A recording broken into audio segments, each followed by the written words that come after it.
My grandmother's wedding dress wasn't just fabric and lace, it was a piece of history, a link to a past I cherished. The vintage wedding dress passed down from my grandmother was my most treasured inheritance. It symbolized love, tradition, and the strong women in my family.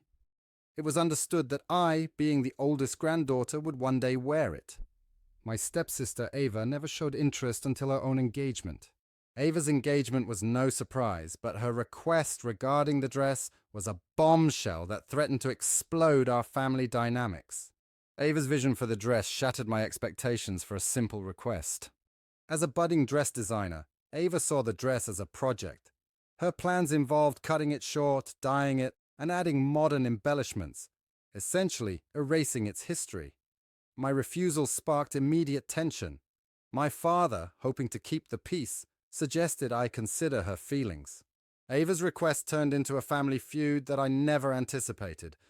My dad, under pressure from my stepmom, sided with Ava, arguing that family meant sharing.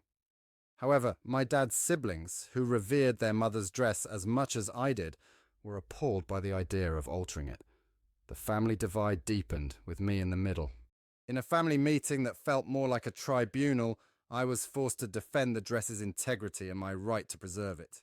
In the once warm and welcoming family living room, a battleground emerged over Grandma's vintage wedding dress. Dad, aiming for peace, urged calmness, but beneath the surface a storm brewed. My stepmom and Ava championed altering the dress for modernity, seeing it as a canvas for Ava's creativity. The tension escalated quickly. My uncle's outrage and my aunt's defense of tradition would not go unheard. The room became a cacophony of discord, everyone entrenched in their stance. The debate spiraled out of control until finally Dad insisted we leave the dress with Ava. She stormed out when I held my ground. The aftermath left us fragmented, each of us nursing our convictions in silence. As the meeting disbanded, I was left pondering the cost of my stand. But I wouldn't be left alone with my thoughts for long. The next day, my phone's ring broke the silence of the night, heralding a conversation I had dreaded yet anticipated. My father pleaded guilty and begged me to concede in his words, "Emma, you're tearing this family apart." His words heavy with the burden of unresolved conflict.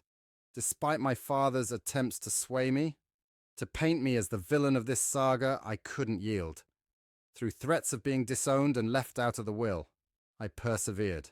In the wake of our conversation, the realization dawned that my stance might necessitate a distance I had never envisioned.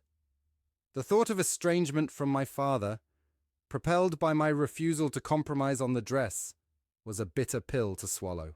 Yet in my heart I know what I was doing was right, but am I wrong?